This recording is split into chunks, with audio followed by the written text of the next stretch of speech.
Thank you, CPAC. I'm Jim Banks, United States Senator from the great state of Indiana. I just left the floor of the United States Senate where I cast my vote to confirm Kash Patel to be our next FBI director. It's great to be among so many patriots on this historic day. Today marks the 1 month point exactly that Donald Trump became our president, once again kicking off the golden age of America. Within a short time, we've gotten just a glimpse of the greatness that will define this new era. President Trump has already rooted out massive waste, fraud, and abuse within the federal bureaucracy, crippling the corruption of the deep state. He's directed the largest mass deportation operation in American history, making our communities much safer.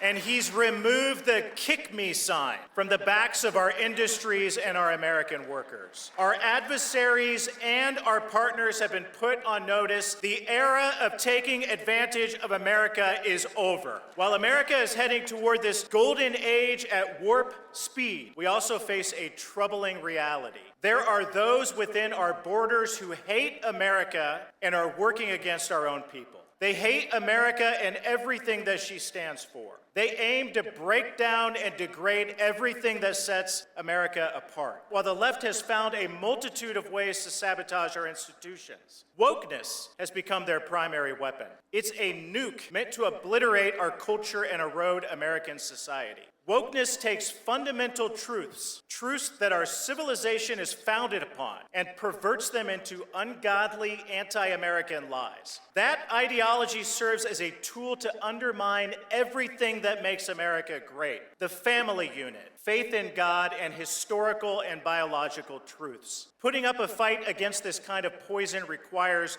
courageous action, and that's why all of us are here today. And that's exactly what President Trump has given us on his watch. He's inspired the rise of what I like to call the new right. It's a coalition of conservatives who recognize that the status quo in Washington is failing the working class, steamrolling their best interest. The old Republican Party bowed down to liberal corporate interests and an America Last foreign policy, while ignoring the working class. And ladies and gentlemen, let me declare to you today, that Republican Party is dead. This is no time for wimpy Republicans. The new right merges true conservatism with the interest of the people. President Trump and his administration boldly embody this new Republican Party. This administration had the nerve to stand up against corporate America, the media, the federal bureaucracy, Wall Street, the mainstream culture, the education system, the entire Democrat Party, and even weak Republicans on our side.